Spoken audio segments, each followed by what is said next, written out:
Hello everyone यो video चाहिँ comprehensive learning assignment हो हाम्रो इन्ट्रोडक्सन टु सोसियोलोजी क्लासको अनि यसमा चाहिँ there are some questions related to topics that we have encountered earlier in the course and I will be answering all of them starting with the first one. So, me and my family, we consider ourselves as Newars, and we, the Newars, have been living in Nepal since the early age of Nepalese civilization. Although धेरै बुढापाकाहरू र मेरो cultural ideas are somewhat similar, I still oppose a lot of हाम्रो cultural stereotypesहरू हुन्छ नि, जस्तै कि over feasting, over use of alcohol everywhere, restriction to marriages, restriction to food. अब कस्तो भनौँ, first starting of with over feasting, like हप्तै पछि फिस्टिङ हुन्छ क्या हाम्रो, हुन्छ नि अनओकेजनली, अनि त्यस्तो हुँदा चाहिँ त्यो फिस्टको एसेन्स चाहिँ हराउँछ क्या. अनि talking about excessive use of alcohol, हाम्रो कल्चरमा चाहिँ पूजा गर्दा पनि रक्सी चलाएर हुन्छ कि, विच इज मेरो पोइन्ट अफ भ्यूबाट चाहिँ इट्स काइन्ड अफ अनएथिकल, तर कल्चरल पोइन्ट अफ भ्यूबाट चाहिँ इट्स भेरी मच एथिकल कि हामीले भगवान्हरूलाई रक्सी चढाउँछ. सो मलाई चाहिँ कुनै किन खिच्च हुन्छ त्यो कुरा सुनेर चाहिँ. अनि like another point is food restriction. As a never we are not suppose to even smell either beef or pork हुन्छ नि, वेयर एज त्यो दुइटा is known to be my favourite meats के. अनि I kind of like restrict to it, I am not restrict, I kind of oppose to it, तर there might have been some other reasons. अनि finally marital restrictions भनेर चाहिँ कस्तो भन्दा, either of the genders are not allowed to marry someone lower to the caste हुन्छ नि, which is the most stereotypical कुरा I have ever heard. कि किनभने marrying someone shouldn't be determined by the caste, creed, culture, whatever. So या फर्स्टको त्यति नै हो. नेचर भर्सेस नर्चरको कुरा गर्दा चाहिँ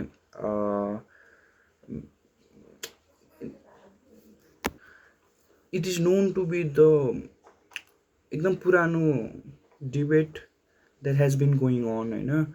and if you ask me personally speaking, यो नेचर भर्सेस नर्चरको कन्सेप्ट चाहिँ मेरोमा एकदम लागेको, लाइक आई फेस्ड इट. कस्तो भने, when I was small my behaviour was mostly defined by my genetical फ्याक्टर्सहरू हुन्छ नि, लाइक घरको मान्छेहरू जस्तो बिहेभ गरिदिने, तिनीहरूकै त्यो आइडियाजहरू उयो फलो गर्ने. वेयर एज अलिक ठुलो हुँदै गएपछि चाहिँ the external factors started affecting my behaviour. जस्तै कि कुन बेला कोसँग कसरी बोल्ने, कुन चाहिँ ठाउँमा कसरी एडप्ट गरेर बस्ने, यस्तो कुराहरू.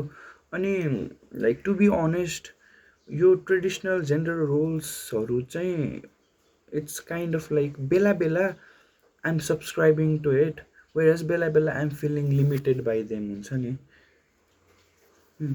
अनि हाम्रो कल्चरमा चाहिँ elderly people are treated with utmost respect, and we have this believe that उनीहरू चाहिँ should be taken care by their children के.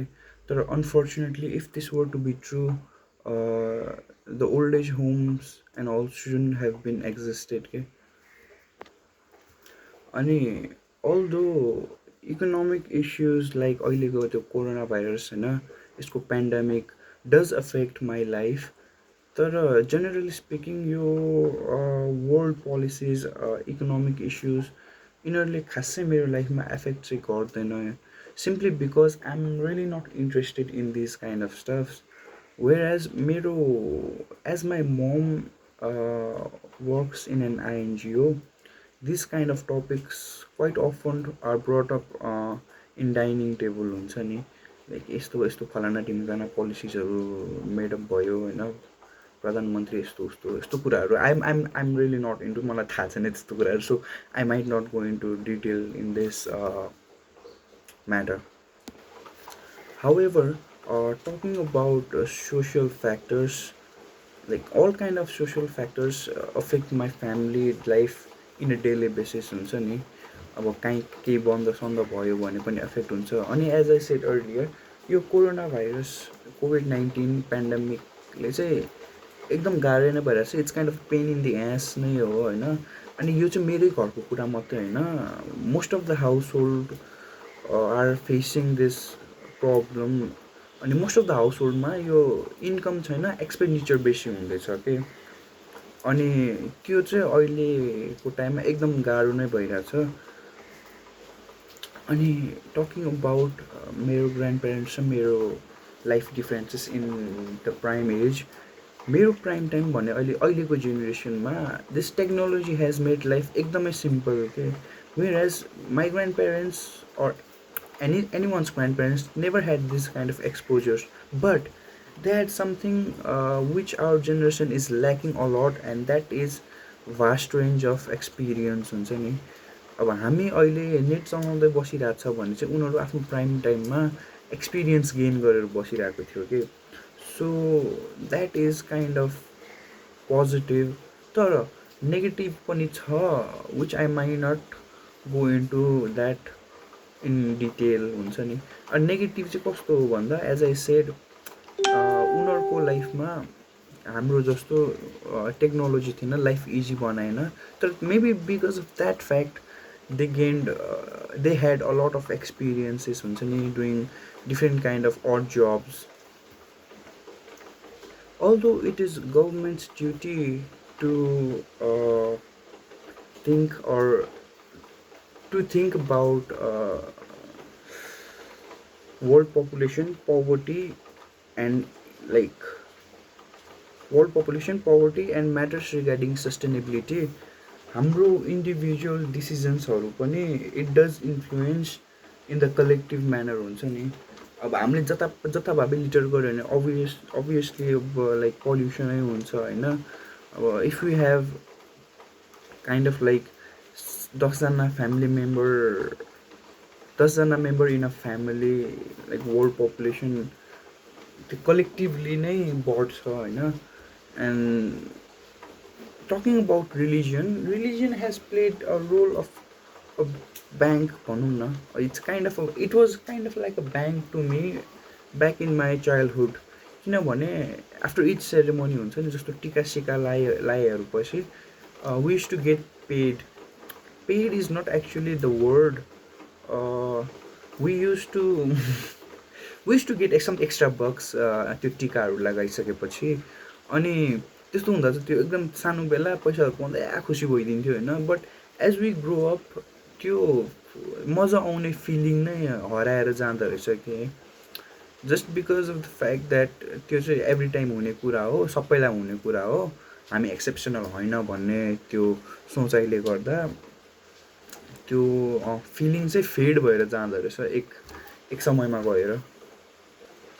अनि I have been mentioning this time and again in each alternative questions भनौँ न, about the social factor affecting my life in today. As I said earlier, अहिलेको यो covid pandemic छ नि, यसले चाहिँ एकदमै एडभर्सली एफेक्ट गरिरहेको छ होइन मेरो लाइफमा चाहिँ। फर्स्टली बिकज एक समयसम्म चाहिँ घरदेखिको बाहिरै निस्किनु पाएको थिएन कि होइन। अनि त्यो हुनाले घरभित्रै बसेर एकदम अनहेल्दी लाइफस्टाइल मैले चाहिँ फलो गर्दै थिएँ। जस्तो बेडमै खायो, बेडमै सुत्यो होइन, बिहान उठेकोदेखि बेलुका सुत्नुन्जेलसम्म बेडमै हुन्थ्यो कि। अनि द्याट ह्याड एकदम मेरो ब्याकलाई चाहिँ एकदम गाह्रो नै भएको थियो एक समयमा गएर। But then some exercises made it well back again. तर it was very hard for me to cope up with that phase हुन्छ नि। अनि अर्को कुरा के हो भन्दा, बाहिर हामीले ग्रोसरिजहरू लिन जान गाह्रो भइरहेको छ अझै पनि। इभन दो अहिले लकडाउन खोलेको छ यस्तो उस्तो होइन, बट स्टिल एउटा फेज थियो जहाँ चाहिँ अब घरमा खानाको लागि दाना थिएन, बाहिर जानु मिलेको थिएन कि।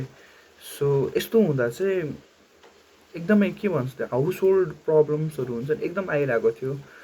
टाइम एन्ड अगेन हुन्छ नि, बेलुकाको फुड सप्लाई हुन्थेन, बिहानै जानुपर्ने कि त लिन होइन, अनि मेरो क्लासेसहरू पनि अभियसली बिहानकै टाइममा भइरहेको हुन्थ्यो। सो द्याट वाज प्रिटी अप्ठ्यारो सिचुएसनमा थियौँ हामी भनौँ न। अनि के भन्छ, we couldn't celebrate and still we can't celebrate special occasions हुन्छ नि, जस्तो कि Father's Day is coming near, it's just knocking on our doors होइन। तर स्टिल जस्तो म जस्तो मान्छेहरू who is in Kathmandu and my father is somewhere in some place in Hetauda, त्यस्तो हुँदा चाहिँ it's really hard to accept that fact हुन्छ नि, you are not seeing your father on fathers day खालको कुरा।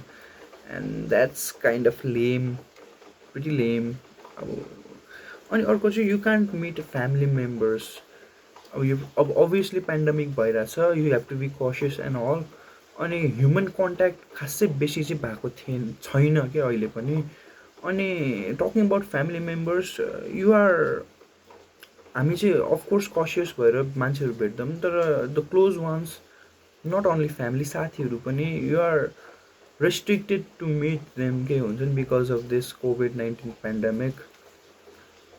So that's all, I have answered mostly all the questions. कति briefly गरेँ, कति अलिक एलाबोरेट नै गर्दै, तर that's all I have for my CLA 2 paper होइन। अनि आई होप मेरो लेट सबमिसन कन्सिडर नभए पनि लाइक मनमा नै कन्सिडर गरेर होला। अफकोर्स 90मा त ग्रेड हुन्छ, तर आई डोन्ट रियली केयर त्यो बारेमा चाहिँ।